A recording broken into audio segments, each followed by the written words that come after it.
Okay guys, right now I'm going to be teaching you how to jailbreak with a program called sn0wbreeze. First, you will need two different programs for this. You will need sn0wbreeze, as you can see here, and you will need iRed, the version 4.0, just like its newest release. You could get both of these from ihatesn0w.com. Here, let me zoom in right there. ihatesn0w.com, exactly spelled like that, but you can get them, both these programs, for it. It supports all these devices on this list. Okay, so let's go ahead and show you how to do this. Alright, right now we don't need this program, so let's go ahead and use sn0wbreeze.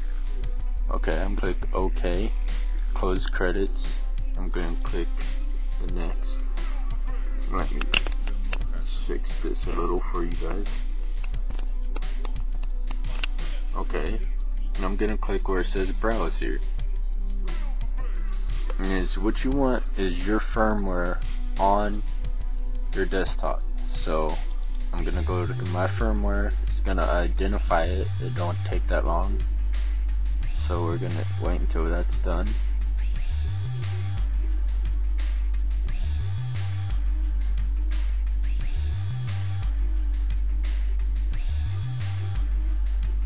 And see, it noticed that this, what I'm using, is iPod 2G.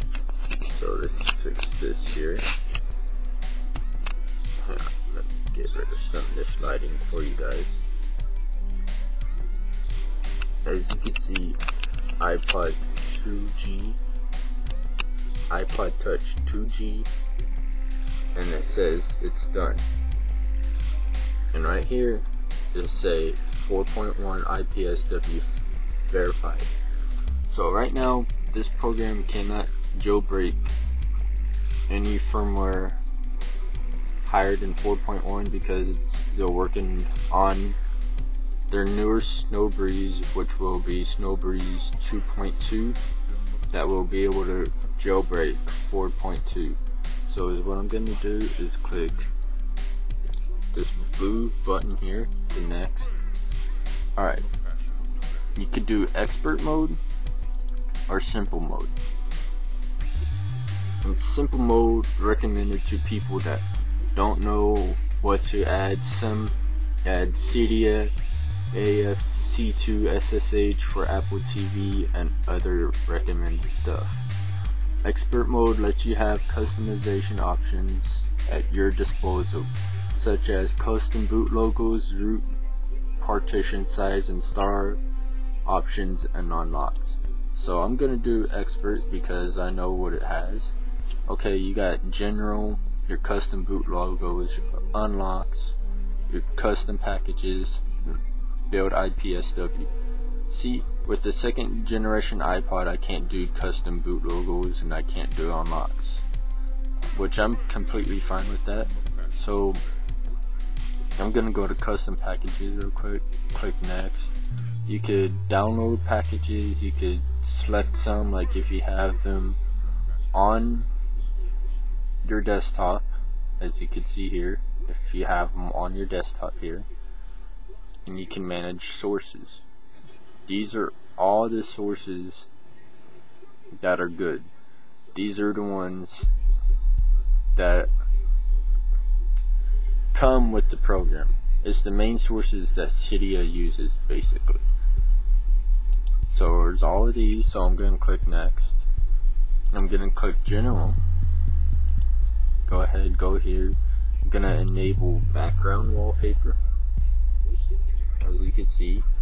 Enable battery percentage, enable native multitasking, install SSH. Then when you click that, this will pop up.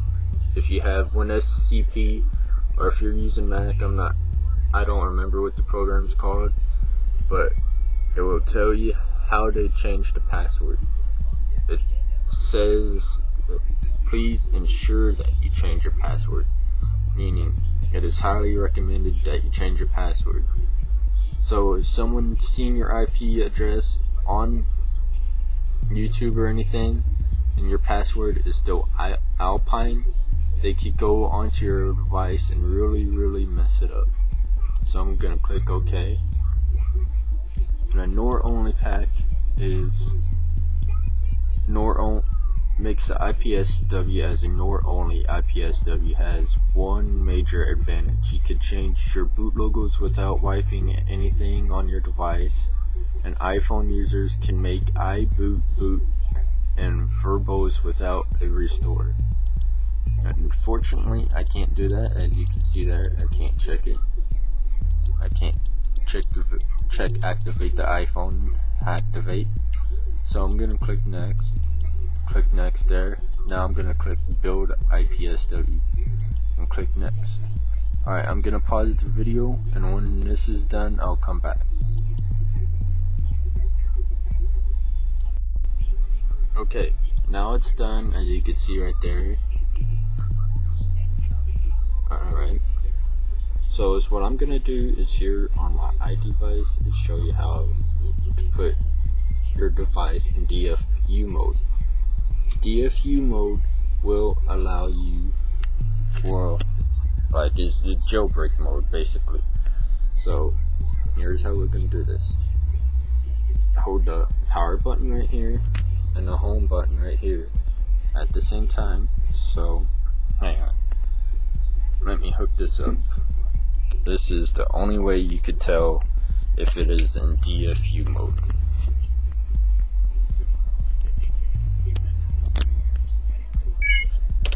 Okay, so I'm gonna turn my volume up on my speakers, and if iTunes pop up, just ignore it. Gonna cancel that. Alright, on your device, hold the home and power button at the same time for 10 seconds, so or until you hear that noise. Then let go of the power button. Keep holding home until your computer recognizes it. Now that is in DFU mode. As you can tell, power, home, nothing. Another way to tell is on your computer. iTunes has detected your iPod in recovery mode. As you can see, recovery mode, iTunes has detected it, so I'm gonna click OK. Okay, just ignore that. Okay, right here, click OK, click start. Now on your iRed, click what your device is, just search for DFU. Okay, then it says running iRed right there. Then here it will pop up your device is now upon DFU state, black screen. You may launch iTunes and do shift and code shift and click restore to restore to custom firmware. If you get error 2003 in iTunes after extracting, just unplug and replug it in and do it again. Okay, so iRed is cleaning up. It's gonna go back there. It goes back there. So go ahead, close that. Here on my desktop, there is the custom sn0wbreeze IPSW firmware. It is only this, as you can tell, is only for my device. So what you do is open up iTunes. Give me a second here, guys. Okay, and press, hang on, this is gonna be hard, so hang on. You want to press shift, as you can see there, and click restore. So give me a second. Shift restore, and that's what it's gonna do. is open up your folders here. Let me adjust this for you. Okay. You can see there.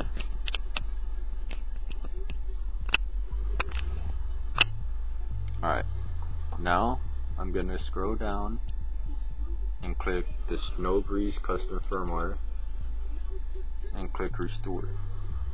That's all you have to do. Better extract the software, verify it with iTunes, and go ahead and jailbreak your device.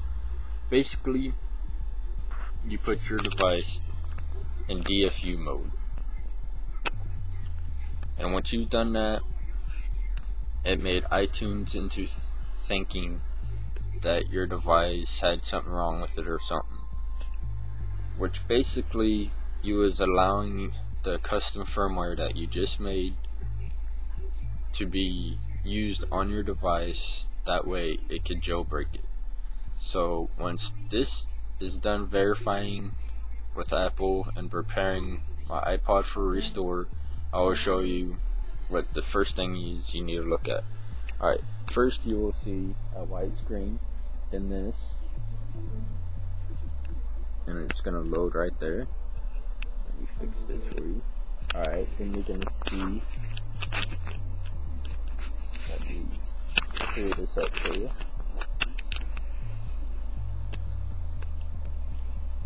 You're gonna see that on your screen. Just allow that to finish and everything. This is the jailbreak state. What this is doing is jailbreaking. It's adding Cydia and whatever else that you do in expert mode, it will add it in this state. After this disappears, iTunes will pop up with a message and everything like it will do if you restored your device non-jailbroken. And after that, it will pop up the regular Apple logo with this same screen, and it will load it, making iTunes thinking it's loading its original firmware, the 4.1 firmware. After that, you could unlock your device, scroll over, and you will see Cydia. Go into Cydia, do what you need to do in Cydia, and after you go into Cydia and everything, you'll go to sections. In sections, you will go to repositories. In repositories, look for a repository called sn0wbreeze. Install that. After sn0wbreeze has installed, scroll up and you will see all sources. Install that. After all sources has been installed, you will get a message that says complete or upgrade essential, complete upgrade, or ignore temporarily. So what you want to do is complete upgrade. After that, return to Cydia. It'll take you to another install screen, the Cydia installer, which what that does is it updates Cydia. So go ahead and do that. The updated version of Cydia runs a lot faster and smoother. So install that. It won't reboot your device, but go ahead, exit out of Cydia, go back in there and install anything else that you want to install, including Winterboard. You will need that. And the SSH thing, you will need to go and search Open SSH and search Springboard settings. You will need both of those. I will do a video on how to use WinSCP to get the SSH and everything, but you will need those in order to change password on WinSCP. Remember, if this video was helpful to you at all, go ahead and give me a thumbs up, comment if it worked for you. If it didn't work, let me know what happened and everything, and I'll try to help you with fixing it. Follow me on Twitter and like me / add me on Facebook if you have Facebook. Peace out, guys.